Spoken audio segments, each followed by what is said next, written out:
Hi, my name is JS. I am one of the assistant directors in the Office of Student Activities and Cliff Alexander Office of Fraternity and Sorority Life. My primary job is working with student organizations on anything they need on campus, up to money-related stuff. And I'm also the coordinator and facilitator of the EDL 290T class, as well as a few other things.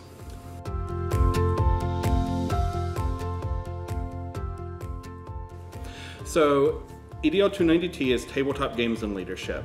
And this is a class I had an idea for at a conference in 2012. I came away from this conference with an idea of, hey, this is something that would be really cool to do. And I kept coming up with little ideas and thinking of things that I'd want to do with it, but I just didn't get around to building it until a grad student, Bethany McMillan, was like, hey, next semester we're building this class and you're teaching it in the fall. And so she and I worked on it, and what the class is and what we came up with when we did all the curriculum is for roughly 10 out of the 14 weeks of the class, 10 or 11 of the weeks, students spend their time, the majority of the time, the first about hour and 15 minutes of the class, playing a tabletop game, a board game, a card game, a role-playing type game, and seeing how they can see leadership in the game. And then we spend the last 25, 30 minutes of the class talking about what concepts of leadership they actively saw in the games they played.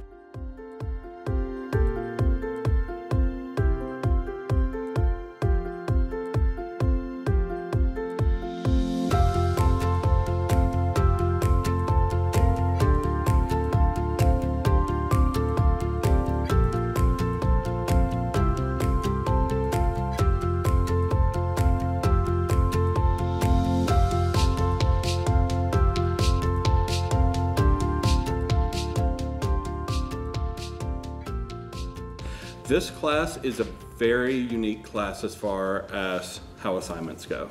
So there is one due date in the class. It is the end of finals week. There are, if you look at our Canvas page, there's something like 100 potential assignments listed on the site. There are, from those 100 and some assignments, 3,000 plus, like 3,500 points worth of assignments. There is one required assignment, the final, which is to design a game over the course of the semester that in some way demonstrates some aspect of leadership. Other than that one assignment, students can pick and choose from this list of roughly 80 to 100 assignments to say, this one appeals to me, this one appeals to me, this one doesn't, and do the ones they want. Part of the reason for that is this class, people in the sports leadership and management minor, in game design, and in community-based leadership can use this class as one of their electives that fall and complete a requirement for those minors or majors. And so this class allows them to fulfill that and then pick what aspect really applies to them. If you're a community-based leadership person, you may think, well, a lot of these game design things don't apply to me, but this assignment that's really leadership focused does. And then some of them are extremely game design focused and not as focused on leadership. So the assignments are intentionally varied along a few different avenues so people can choose the ones that are most relevant to them when they sign up for the class.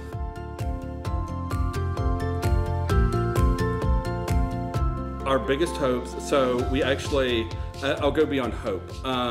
We have now 3 classes of this taught.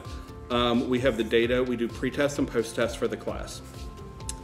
And we have seen statistically significant growth in the areas of understanding games and games mechanics, in understanding basic concepts of leadership, and understanding basic concepts of who an individual is in leadership, and then how to modify existing material to make it relevant to a topic that they want. Okay. So students are gaining a lot of realistic and real-life material in this class that they can use in a lot of different fields.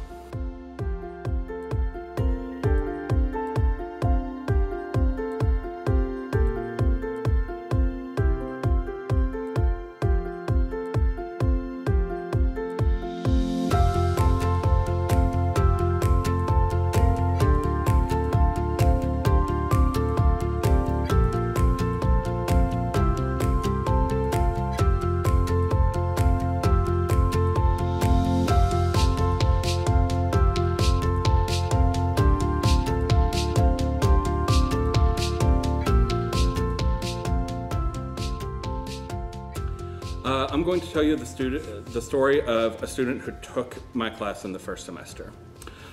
This student was actually a member of our football team, and he saw that this class was an option and went, ooh, tabletop games, that's probably stuff like pool and ping pong and air hockey, I'm in. And the football team actually practices before this class on Thursdays. And so I've had several members of the team take it, and they'll typically be running a minute or so late for class. He was running on the first day a little bit more late for class, but one of his fellow teammates was here and texted him and said, dude, you need to get here right now. And he was like, oh no, we're actually like playing ping pong or something and he needs a partner. And so he runs to the class, shows up, comes in, sits down, and I'm talking about the assignments that they'll be doing and the different types of things that they'll be doing. And he was like, what is this? I've never heard of this stuff. I have no clue what I'm doing. And I made a comment, and it's true, the class is designed for 24 students. I cap it at 24 because most games are 4, 6, or 8 player max. 24 is the perfect number to cap at to make sure any game I can max out. People will ask to be force added, and I can't because 25 messes up the player count. Yeah. So he was like, oh no, he said 24 is what he needs. I can't drop this class. I don't know what I'm getting into. At the end of the semester, I had him come into my other class, a student, that was the first year leadership class. And he talked about the class and how he had learned and gained so much from it. Coming in, absolutely no clue. One of the things we see is there'll be a lot of people who come into the class and they're like, oh yeah, I enjoy playing games, Clue is great, which I agree, Clue can be a very fun game, but that's the extent of their knowledge. And the first game of the class, Avalon, they're like, this is a little intimidating, this is a little more strategy, I'm not sure what to get into. And at the end of the class, they're playing time stories and they've got it, they fully understand. I actually read an assignment from a student today reviewing time stories who was like, I came into the class not knowing what was going on, and time stories I was able to jump into and fully understand. So it really helps students grow in their knowledge of games and strategic thinking into the class.